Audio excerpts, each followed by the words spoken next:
Rose, Rose, I need to tell you something. Why are you whispering? Because it's a confession, and confessions feel better when they're whispered. Jack, what did you do? Last month, Rome, beautiful restaurant, candlelight, perfect evening. The waiter comes over and says, very slowly, very clearly, "Are you ready to order?" And? I panicked. I pointed at the menu. I said, and I'm not proud of this, I said, "Yes, this one please," and pointed at the wine list. No. I ordered a bottle of wine as my main course. Jack. It was a very good wine. And that, beautiful people, is why we're here today. Welcome back to English for Everyday Channel, the podcast where we turn the most awkward English moments into your greatest strengths. I'm Rose. And I'm Jack, newly recovered from the great wine incident of Rome. And today, we are talking about something that truly matters to me on a deep, personal, emotional level. Food. Food. Specifically, how to order food at a restaurant in English. Whether you're dining in New York, London, Toronto, or Sydney, knowing exactly what to say, how to ask, how to handle everything from the menu to the bill is a skill that changes your life. And it's not just about words, it's about confidence. It's about enjoying the experience instead of dreading it. Because food is joy, and language should never stand between you and your joy. That might be the most beautiful thing you've ever said. I have my moments. Let's go. Okay, let's set the scene. You've walked into a restaurant. The host, that's the person at the entrance, looks at you. What do you say? This is where so many people freeze, because it's the first moment, and first moments feel enormous. I remember the first time I went to a restaurant in London by myself. I was 22. I had practiced in the mirror, I had rehearsed the whole thing. And the second the host said, "Good evening," I completely forgot everything and said, "Yes." Just yes? Just yes, like I was answering a question nobody asked. What did they say? They were very polite. They said, "Right this way then." I think they felt sorry for me. So let's rescue everyone from that moment. The very first thing you say when you walk in is a reservation phrase or a table request. Simple, clean, confident. Here are the most natural phrases. "Hi, I have a reservation under the name Rose." "Hello, table for two, please." "We don't have a reservation. Do you have anything available?" "Hi, we're a party of 4. That last one, party of 4. I love that phrase. You feel like royalty. We are a party. We have arrived. Exactly. And notice something. Every single one of those phrases starts with hi or hello. That tiny greeting does so much. It says, "I'm friendly, I'm present, I'm human." Don't skip the greeting, even if you're nervous. Especially if you're nervous. That hi buys you a second to breathe and collect yourself. And then, once they seat you, you might hear, "Can I start you off with some drinks?" Your server will be right with you. Here are your menus. And the correct response to all of these is not to point at the wine list. Growth. Personal growth, Rose. The journey continues. Okay, this is actually where I want to spend some real time, because I think this is the part nobody talks about. The emotional experience of reading a menu in a foreign language. Oh, this is going somewhere real, isn't it? It is. Because there is a very specific kind of anxiety that happens when you open a menu and you don't understand half of it. And everyone else at the table looks totally fine, and you're sitting there going, "What is a veloute? What is a confit? What is a..." Oh, I feel this. And the waiter comes over and asks if you're ready, and you're absolutely not ready. But you say yes, because you don't want to look stupid. And then you order something random, and it turns out to be a whole pig's head. Has that happened to you? I plead the fifth. Okay, so let's fix this. First, menu vocabulary. American restaurant menus have some common sections everyone should know. Appetizers, or starters. These are small dishes at the beginning of the meal. Things like soup, salad, and bread. Entrees. Now this is a classic confusion. In American English, entree means the main dish, not a starter. This trips up so many people, especially those from countries where entree means something else. In France, entree literally means entrance, so it's the starter. But in America, flip it. Entree equals main course. Sides. These are extra dishes that come with or alongside your main. French fries, rice, and vegetables. Desserts. Self-explanatory, but I wanted to say the word because it makes me happy. And then there's special menu vocabulary. Words like grilled, cooked on a grill, usually has a slightly charred, smoky flavor. Braised, slow cooked in liquid, very tender. Sautéed, cooked quickly in a pan with butter or oil. Topped with, something is placed on top, like cheese or sauce. Served with, it comes alongside something else. Seasonal, made with ingredients that are fresh right now. And here's a phrase I use constantly. I'm sorry, could you tell me a bit more about this dish? That phrase is gold, because waiters love talking about the food. It's their job, and most of them genuinely care about it. I once asked a waiter about a pasta dish, and he gave me a full 5-minute story about how his grandmother taught the chef the recipe. I almost cried. That's beautiful. It was, and the pasta was incredible. So don't be afraid to ask. Other useful questions. What do you recommend? Is this dish spicy? Does this contain nuts? Very important for allergies. Can this be made without onions? Or any modification? What's the difference between these two dishes? Waiters are not just order takers, they're guides. Use them. All right, the waiter is standing there, pen in hand, looking at you. This is the moment. The moment of truth. How do you order? What do you actually say? So first, and this is important, in English, there are several ways to place an order, and they range from very formal to very casual. Let's go through them. Most formal. I would like the grilled salmon, please. I'll have the Caesar salad to start, and the ribeye steak for my main. Natural and friendly, which is what most American restaurants want. Can I get the pasta? I'll go with the burger, thanks. I think I'll have the soup. And that phrase, I think I'll have, is so natural. It sounds like you're deciding in real time, which is exactly what's happening. It's conversational and warm. What about can I get versus can I have? I get asked this a lot. Both are completely fine in American English.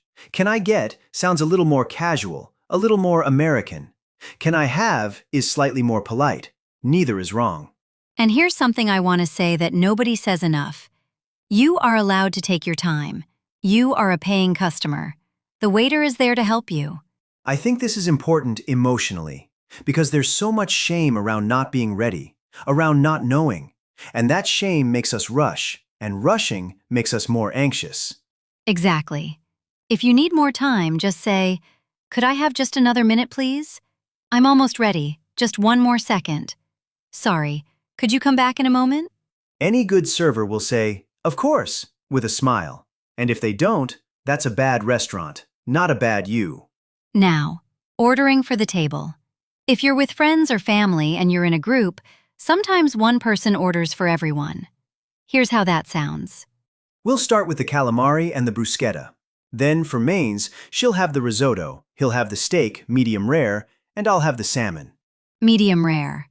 Let's talk about how meat is cooked, because this is so specific to English-speaking restaurant culture. Oh, yes. In America, especially, when you order a steak or a burger, they almost always ask, "How would you like that cooked?" And you need to know these terms. Rare. Very pink inside, almost red, barely cooked through. Medium rare. Pink in the middle, warm, the most popular choice. Medium. A little pink, mostly cooked. Medium well. Just a tiny bit of pink. Well done. Fully cooked, no pink at all. I'm a medium rare person, always have been. There's something emotional about medium rare. It feels brave. It feels brave? Like you're trusting the chef. You're saying, I believe in you. Cook it with confidence, and I will eat it with faith. That is the most dramatic thing anyone has ever said about a steak. I stand by it. Okay, real talk. Because not everything goes smoothly. And I think this is where people feel most vulnerable. When something goes wrong, or when you have a special need. Like allergies, dietary restrictions, or when the food arrives and it's not what you expected. Let's start with allergies, because this is genuinely important. In America, restaurants take food allergies seriously. You should never feel embarrassed about asking. The phrase is simple. I have a nut allergy. Can you check if this dish contains nuts? Or more general, I'm allergic to shellfish. Is there anything on the menu that would be safe for me? And if you're vegetarian or vegan? I'm a vegetarian. Which dishes would you recommend? Do you have any vegan options? Is the soup made with a meat-based broth? That last one is so specific and so important. Because many soups that seem vegetarian are made with chicken stock. Now, what about when the food comes out wrong? This is where I see people completely shut down because they don't want to complain. They don't want to seem difficult. I feel this so deeply. There's a whole emotional weight to sending food back, especially if English isn't your first language. You're thinking, will they judge me? Will this be awkward? But here's the thing. Restaurants want you to enjoy your meal. Saying something is not rude. Saying nothing and suffering in silence, that's what breaks my heart. So, what do you say? Politely, calmly, warmly. Excuse me, I think there might be a mistake. I ordered the salmon, but this looks like the chicken. I'm sorry to bother you, but this steak is a little more done than I asked for. Could it go back? This is lovely, but I think I might be missing my side dish. Notice the tone. It's not aggressive. It's not, you got it wrong. It's collaborative. It's almost apologetic in structure. I'm sorry to bother you, even when it's genuinely not your fault. That little, I'm sorry to bother you, is a very English speaker thing. It softens the complaint. It keeps the relationship warm. And 99% of the time, the server will apologize and fix it immediately. They want you happy. What about when you love the food? Because I think we forget to express joy, too. Oh, yes. When the waiter checks on you, how is everything tasting? Don't just say, fine. Fine is the most disappointing word in the English language. How was dinner? Fine. How was your vacation? Fine. How are you? Fine. Just fine. Forever. Say something real. Say, this is absolutely delicious. Thank you. The pasta is incredible. Compliments to the chef. I'm obsessed with this sauce. What's in it? That last one will make your waiter's whole night. They will float back to the kitchen beaming. Food is emotional. Let yourself feel it, and let the words carry that feeling. So you've ordered, the food is here, you're eating, but the meal isn't over in terms of conversation. There are little moments throughout that require English. The waiter refilling your water, for example. Thank you so much. That's it. Simple. Warm. Or, if you need something, excuse me, could we get some more bread, please? Could I have another glass of water? Sorry, could I get some extra napkins? That word, excuse me, it's essential in restaurant culture. It's how you get someone's attention politely. You don't snap your fingers. You don't shout, hey! You catch their eye and say, excuse me, with a friendly expression. Or, if they're across the room and can't hear you, a gentle raised hand. Like you're in school, but make it elegant. Like you're in school, but make it elegant. That's going on a t-shirt. I also want to talk about the joy of sharing food. In many cultures, sharing dishes at the table is completely normal. And in English, the phrase is, would you like to try some? Here, taste this. It's amazing. Do you want to share the dessert? And if someone offers you food and you're not sure, you can say, oh, just a little bite. Thank you. I'd love to try it. Thank you. That's so kind. Food is generosity, and generosity deserves to be named in language. That's beautiful, Jack. I had a moment. The meal is done. You're full. You're happy. And now, the final boss of the restaurant experience. The bill. The bill. Or, as Americans say, the check. This is actually a big cultural difference. In the UK, you ask for the bill. In America, you ask for the check. Both refer to the same thing, the paper with what you owe. In America, the waiter will often bring the check automatically when they sense you're finishing. But if they don't, you simply say, "Could we get the check, please?" Whenever you're ready, could we have the bill? We're ready for the check whenever you get a chance. That last phrase, whenever you get a chance, is so American. It's polite. It says, I'm not in a rush. I respect that you're busy. But also, we need the check. The art of passive urgency. Exactly. It's urgent, but it's warm. American hospitality in 6 words. Now, splitting the bill. If you're with friends and want to divide the cost, could we split this, please? Can we pay separately? Is it okay if we each pay for our own? And if one person is treating, paying for everyone, they say, I've got this. This one's on me. Please, let me get it. This one's on me. I love that phrase. It feels so cinematic, like you're in a movie where you're the generous, sophisticated friend. Put it away. This one's on me. Adjust invisible fedora. Stop. And then, tipping. In the USA, tipping is not optional. It's cultural. It's how servers make their living. The standard is 18 to 20% for good service, 15% if the service was just okay, 25% or more if the service was exceptional, or if you accidentally ordered the wine list and the waiter was very kind about it. That's very specific. Anyway, if you're paying by card, the tip option will appear on the card reader. If cash, you leave it on the table. And as you leave, always say goodbye to whoever helped you. A simple, thank you so much, everything was wonderful, as you pass the host stand goes such a long way. You'll leave feeling good, they'll feel good, the whole restaurant will be just a little bit brighter. All right, let's put it all together.